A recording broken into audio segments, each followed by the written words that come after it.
Bonjour à tous, nous poursuivons avec la 4e Mishnah du 6e Pérec. La Mishnah continue dans toujours l'interdiction du Etnan Zona, donc de ce salaire qu'un homme a donné en échange d'une Avera avec une femme, et que cette bête-là qui a été donnée à la femme ne pourra pas être sacrifiée sur le Mizbeach. La Mishnah poursuit, nous dit Natan Laksafim, si un homme a donné de l'argent à une femme en échange d'une Avera avec elle, d'une relation avec elle, Arelu Mutarim, cet argent n'a pas d'interdiction. On pourra avec cet argent acheter un korban, on pourra acheter des farines pour les menachot, pour les offrandes, puisque la Torah a interdit l'agneau qui a été donné comme salaire à la femme, mais pas l'argent qui a été donné comme salaire.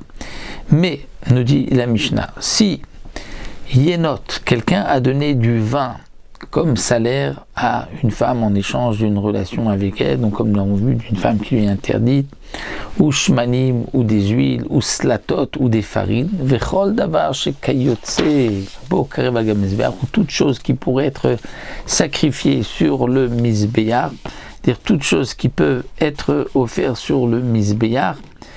Donc on parle de vin lui-même qui était versé une mer, d'huile ou de farine, mais non pas de raisin qu'on a fait du vin ou d'huile qu'on a fait d'olive qu'on a fait de l'huile, mais directement du vin ou de l'huile.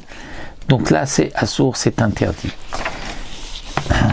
Donc on ne pourra pas, nous dit le Barthénora, utiliser ces farines, utiliser ce vin, utiliser ces huiles pour le Mizbeach, étant donné qu'il a été donné comme salaire de cette Avera avec cette femme.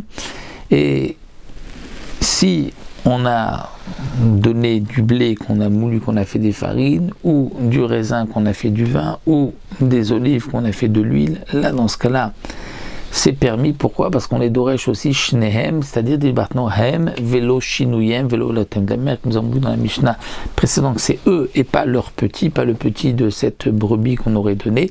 Aussi hem velo shinuyem, pas s'il y a eu des changements. La Mishnah continue Natan la mukdashim. Si quelqu'un a donné à une femme en échange donc d'une avera, il lui a donné mukdashim, c'est-à-dire quelque chose, un korban. Nous dit le Barthénora, par exemple, il a prélevé un agneau pour son korban Pessah.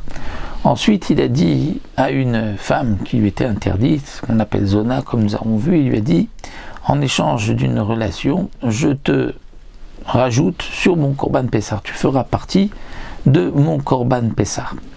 Donc, puisque un homme peut rajouter des menouïm, c'est-à-dire en échange d'argent, on peut rajouter sur son korban Pessah. D'autres personnes peuvent s'associer au son korban Pessah. Je prélève une bête pour mon korban Pessah, ensuite je prends de l'argent d'un autre et ils vont tous s'associer pour le korban.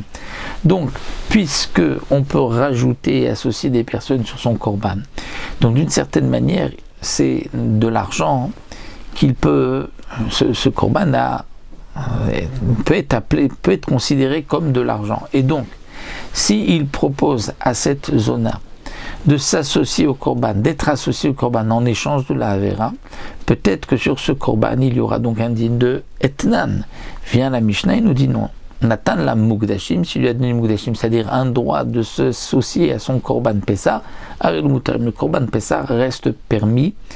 Pourquoi? Parce que, dit le Barthénora, se mariait l'école Neder, et ça c'était déjà Nadou, puisqu'on avait déjà sanctifié la bête. Mais, au faute, si quelqu'un a donné à une femme des oiseaux en échange donc d'une relation interdite, Aril ou Asurim, ces oiseaux seront interdits, on ne pourra pas les sacrifier sur le Mizbeach. Et la Mishnah nous dit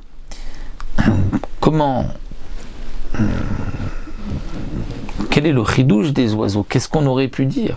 Chez Aya Bedin, parce qu'en vérité, dit la Mishnah, on aurait pu penser que non, que les oiseaux ne sont pas etnan. Pourquoi? On aurait pu dire comme ça, comme on a vu, une bête qui était déjà kodesh comme un korban Pessah. Si la bête a un défaut, amum posel baem, on ne pourra plus sacrifier comme korban Pessah. Et pourtant, le etnan mechir ne se posera pas sur ce korban. C'est-à-dire que si quelqu'un associe une zona en échange de la avera, le korban ne sera pas interdit. Donc, on pourrait dire que les oiseaux chênes, amoul posebem, que les défauts ne rentrent pas sous les oiseaux, puisque les oiseaux, nous avons vu que même s'ils ont des défauts, on pourra les sacrifier. Donc, n'est-ce pas, et Nobédine, n'est-ce pas, à plus forte raison, chez Loye etna ou mechir halaleem, que si quelqu'un donne à une femme en échange de laver un oiseau, il n'y aura pas de dîne de etnan zona, ou s'il l'échange contre un chien, il n'y aura pas de dîne de mechir kelev, et donc on devrait dire que c'est moutard.